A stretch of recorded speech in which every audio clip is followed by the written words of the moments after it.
Olá, alunos do sexto ano da Escola Padre Federico Viking, estamos aqui novamente. Dessa vez para a nossa última semana do volume 7, é o último volume também, depois vão ser os PETs avaliativos, que eu vou explicar mais para frente, tá? Mas hoje a gente vai seguir para a última semana do nosso PET, certo? E que é a semana 4. E a gente vai ver com mais detalhe as bacias hidrográficas brasileiras, pelo menos as principais bacias hidrográficas brasileiras, tá? No qual a gente vai ver com maior detalhe cada uma delas e quais são a sua importância e dimensão, tá? Então vamos ler e eu vou explicando melhor. Segundo o Ministério do Meio Ambiente, o Brasil contém aproximadamente 12% da água doce do planeta. Isso é muita coisa. Então, se não me engano, é o maior reservatório de água doce, né, do mundo, se não me engano, tá? Mas 12% é muita coisa, tá? Para facilitar o gerenciamento do uso da água, o sistema hídrico brasileiro é dividido em 12 regiões hidrográficas, sendo que cada uma dessas regiões compreende uma ou mais bacias hidrográficas. Dentro de uma dessas grandes regiões, bacias hidrográficas, vão ter várias outras bacias hidrográficas dentro destas, né? As bacias hidrográficas é como se tivesse uma hierarquia, onde as principais vão ter os principais rios, e dentro vai ter os afluentes, com cada um com as suas bacias, os subafluentes, com cada um com as suas bacias, ou seja, vão ter várias classes de divisão de bacia, tá? Apesar da abundância, os recursos hídricos brasileiros não são inesgotáveis. O acesso à água não é igual para todos. As características geográficas de cada região e as mudanças de vazão dos rios, que ocorrem devido às variações climáticas ao longo do ano, afetam a distribuição. A distribuição das águas no território brasileiro é bastante desigual, sendo 80% da água superficial do país encontra-se na região hidrográfica amazônica. Então, vendo nos números somente, né, você vai ver que, poxa, o Brasil tem muita água, né? Muita água doce disponível para a população. Só que na realidade não é bem assim, porque primeiramente é muito desigual essa distribuição. Vamos dizer que sim, a região norte do país tem uma grande abundância de água, certo? Devido ao clima equatorial que tem na região, o regime de chuvas faz com que tenha um grande volume de água e dos rios, né? Do curso dos principais rios, né? Rio Amazonas, Rio, enfim, vocês vão ver melhor ali na região da hidrográfica amazônica. Solimões, né? Xingu, etc. Então, na região norte tem uma grande abundância de água. Só que se você for ver as outras regiões, só a região norte concentra 80% de todo o volume de água doce e superficial do Brasil. Os outros 20 está no resto do país. Então, só pela porcentagem a gente já vê uma certa desigualdade de distribuição que faz com que seja ainda escasso, né? Mesmo a gente tendo uma grande abundância de água, ainda pode ser considerado escasso a água. Por causa disso que a gente deve cuidar das bacias hidrográficas e dos rios, né? Além disso, nessas 20%, muitas regiões vão ter variações climáticas no sentido de que determinada estação do ano não chove ou chove muito pouco, fazendo com que tenha uma certa escassez no sentido tanto para geração de energia elétrica quanto para consumo, né? E etc. Então, a gente pode observar que é uma grande desigualdade, apesar de ser um grande volume de água presente no Brasil, há uma certa desigualdade entre as regiões que faz com que ela continue sendo escassa, inclusive aqui no Brasil, para a maioria da população, tá? Que por isso a gente deve cuidar com mais com empenho em manter as bacias hidrográficas e os cursos dos rios limpos e etc, tá? Sem desperdício de água, principalmente. Então vamos ver as principais regiões hidrográficas do Brasil, né? A primeira é a região hidrográfica amazônica. Vocês vão observar nesse mapa que a região hidrográfica amazônica é essa em verde aqui, certo? Vamos lá. Ocupa 45% do território nacional, é a maior de todas, abrangendo 7 estados: Acre, Amazonas, Rondônia, Roraima, Amapá, Pará e Mato Grosso. Possui uma extensa rede de rios com grande abundância de água, né? 80% do volume de água está nessa região, sendo os mais conhecidos o Amazonas, Xingu, Solimões, Madeira e Negro, tá? Rio Negro. Rio Negro e Solimões, lá do encontro, etc. Tá? A densidade populacional é 10 vezes menor que a média nacional. Vão ter poucas pessoas morando lá e um grande volume de água, né?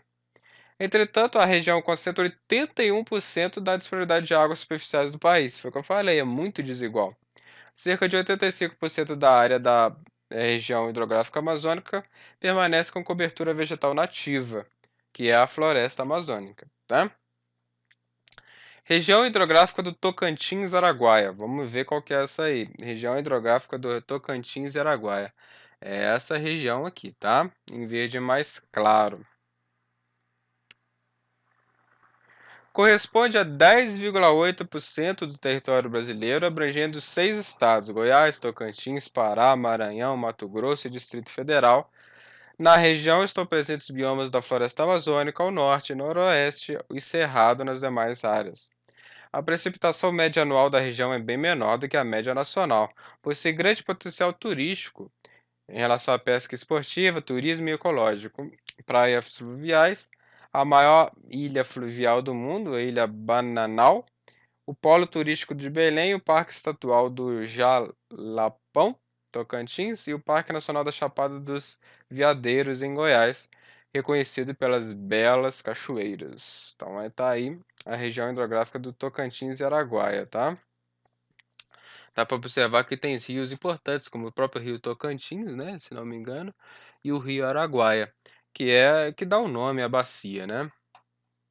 Mesma coisa que a região da Amazônica, né, que tem o rio Amazonas, Solimões, Rio Negro, etc. Tem vários rios importantes lá. Região hidrográfica do São Francisco, o principal rio dessa região hidrográfica é o próprio Rio São Francisco. Vamos ver lá no mapinha. Aqui está, ó, Rio do São Francisco, essa região aqui em laranja, certo? Uma coisa que vocês vão ter a ver nas atividades é que o Rio São Francisco, ele é conhecido como Rio da Integração, porque ele vai ser um grande responsável por integrar a região Sudeste com a região Nordeste. Certo? Foi muito tempo utilizado o Rio São Francisco, principalmente para transporte de mercadorias, transporte de passageiros, para fazer exatamente essa interligação entre a região Sudeste e a região Nordeste. Lá na época, inclusive lá na época lá sei lá, dos bandeirantes, a época de grande exploração do interior do território brasileiro. E depois também com o fluxo de mercadorias e de pessoas, etc. Então, o Rio São Francisco ele é muito importante para fazer essa integração da região sudeste, aqui no Minas Gerais. A nascente do rio São Francisco fica aqui na Serra da Canastra, em Minas Gerais, e ele vai percorrer todo esse percurso, sendo a foz dele só lá na região, lá no nordeste do país, certo? Ele deságua aqui no Oceano Atlântico. Então, ele é muito importante para fazer exatamente essa interligação do Sudeste com o Nordeste, tá bom? É, Então, vamos lá. Então, Rio São Francisco ocupa 7,5% do território brasileiro, abrangendo 7 estados: Bahia, Minas Gerais, Pernambuco, Alagoas, Sergipe, Goiás e Distrito Federal. A precipitação média anual da região de São Francisco é muito abaixo da média nacional, apresentando frequentes situações de escassez d'água, principalmente na região Nordeste. Tá? Entretanto, a região hidrográfica tem importante papel na geração de energia para a região Nordeste do país. Tá? Região hidrográfica do Paraná, vamos ver onde que é.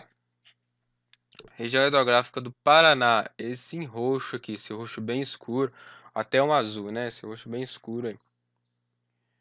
Ocupa 10% do território brasileiro, abrangendo 7 estados: São Paulo, Paraná, Mato Grosso do Sul, Minas Gerais, Goiás, Santa Catarina e Distrito Federal. É a região mais populosa e de maior desenvolvimento econômico do país.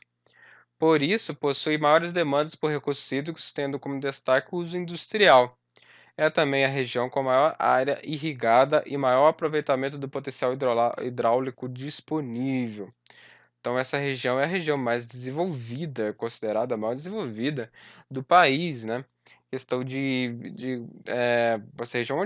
nessa região onde estão localizadas as indústrias do país, né? Então você vai ter um uso hídrico bastante grande para esse setor industrial, onde está a maior população também está localizada na região do Rio de Janeiro e São Paulo. Rio de Janeiro vai estar em outra bacia hidrográfica, mas é a região onde se aproveita mais o potencial hídrico e hidráulico do país, tá? Região hidrográfica do Atlântico Nordeste Oriental. Vamos ver onde que é o Atlântico Nordeste Oriental. Vê na legenda, Atlântico Nordeste Ocidental, Atlântico Nordeste Oriental. Esse amarelo bem claro aqui, se não me engano, aqui ó, Atlântico Nordeste Oriental, certo? É essa região aqui, certo? Vamos lá falar sobre ele. Ocupa 3,4% do território nacional, abrangendo 6 estados, Piauí, Ceará, Rio Grande do Norte, Paraíba, Pernambuco e Alagoas. A densidade demográfica da região é cerca de 4 vezes maior que a média brasileira. Quase a totalidade de sua área pertence à região do semiárido brasileiro, caracterizado por apresentar, que é a região ali da Caatinga, né? Por apresentar períodos de estiagem prolongadas e temperaturas elevadas durante todo o ano. Essa região hidrográfica é a menor disponibilidade hídrica do Brasil, certo? Então essa região aí, tá? Onde tem a Caatinga brasileira, certo? Vamos para o próximo, região hidrográfica do Atlântico Leste. Vamos ver onde que é a região hidrográfica do Atlântico Leste. Aqui, se não me engano, é essa região aqui, certo? Tá vendo que tem alguns rios importantes aqui. Vamos ver, Rio Jequitinhonha, Rio Pardo e o Rio de... não consigo ver. Mas tem rios importantes ali, tá? Ocupa 3,9% do território do país, abrangendo 4 estados, Bahia, Minas Gerais, Sergipe e Espírito Santo. Grande parte da sua área está situada na região semiárida, que possibilitou períodos prolongados de estiagem. A região do Atlântico Leste possui a segunda melhor disponibilidade hídrica dentre as 12 regiões hidrográficas brasileiras. E por último, a região hidrográfica do Atlântico Sudeste, que é exatamente essa em rosinha aqui, ó. Atlântico Sudeste, onde tem a cidade do Rio de Janeiro. Vamos lá. Ocupa 2,5% do território nacional e abrange 5 estados: Minas Gerais, Espírito Santo, Rio de Janeiro, São Paulo e Paraná. É a região hidrográfica mais povoada, com densidade demográfica 6 vezes maior que a média brasileira. Apresenta alta diversidade de atividades econômicas e significativo parque industrial, constituído-se em uma das regiões mais economicamente desenvolvidas do país. A região Sudeste, Rio de Janeiro, né? Essa região de Minas Gerais é bastante desenvolvida, tá? Em relação a indústrias, junto com a do Paraná aqui, que é a do São Paulo, certo? Rio Doce, né? Tem aqui, se não me engano, vamos dar uma aproximada aqui, ver os principais rios.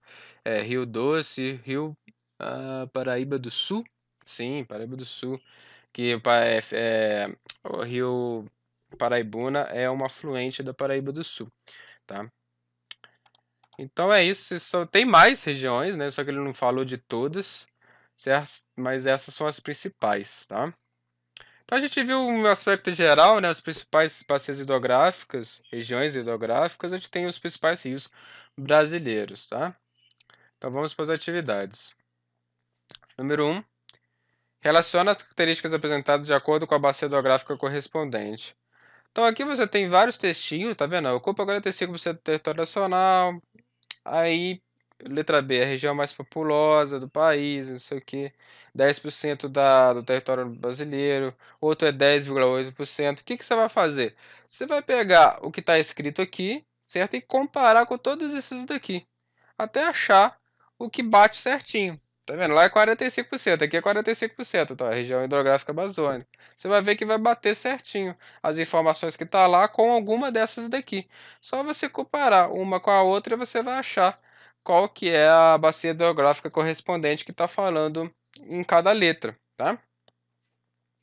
Número 2, a imagem apresentada do texto do Rio São Francisco, localizado no estado da Bahia. A partir da análise, responda. A partir da análise da imagem, responda. Por que o Rio São Francisco também é conhecido como Rio da Integração Nacional? Eu falei lá em cima o porquê disso. O Rio São Francisco é essa região aqui, hidrográfica, certo? E ele é o grande responsável por fazer a integração dos região sudeste de Minas Gerais até o nordeste. Ele foi muito utilizado para transporte de pessoas, de mercadoria e até para e etc. Tanto por isso que ele é o rio responsável por a integração, principalmente de integrar, desculpa, a região sudeste com a região nordeste. Tá? Letra B explica a importância do Rio São Francisco para a região Nordeste. Isso vai estar lá no textinho, tá? Ele vai ser muito importante para a geração de energia para o país, para a região Nordeste, mais especificamente. Ele vai ser grande importante para a geração de energia nessa região, certo? E para consumo também, tá? Letra C, onde está localizada a nascente do Rio São Francisco, em Minas Gerais.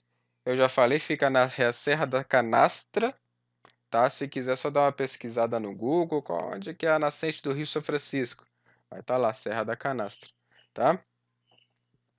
Número 3, porque algumas bacias hidrográficas brasileiras apresentam grande potencial hidrelétrico. Potencial hidrelétrico tem a ver com o relevo, tá? Para você ter potencial para fazer algum tipo de hidrelétrica, para geração de energia, você precisa que tenha um grande fluxo de água e uma grande queda d'água, se for possível, não, ou natural ou artificial, né, que depende, mas você precisa de um certo declive do relevo, porque é com a queda d'água e com a energia gerada por essa queda d'água, para esse desnível, que as turbinas giram e a partir das turbinas você passa energia, se transforma de energia mecânica das turbinas em energia elétrica, tá? Enfim, esse é um assunto mais complexo, mas é através das quedas d'água geradas pelo relevo que você consegue girar a turbina e com a turbina gerar eletricidade. Tá? Então, o grande potencial hidrelétrico é devido ao relevo do Brasil. E número 4 explica a importância da preservação das bacias hidrográficas brasileiras. Tem a ver com aquela questão da escassez, né? Tem a ver com aquela questão de que o Brasil, ele é muito, apesar de ser um rico em água doce, ele é muito desigual. 80 e tantos por cento está na região norte, certo? Então tem uma certa escassez, no qual, dependendo da época do ano, pode ter uma certa influenciar na nossa vida em relação a ter é, na geração de energia não ser eficiente o bastante, ou a gente precisa cuidar dos rios em relação porque é a água que a gente consome de certa forma, certo? Então precisa ter um certo tratamento das águas, é importante também, até para o nosso consumo próprio.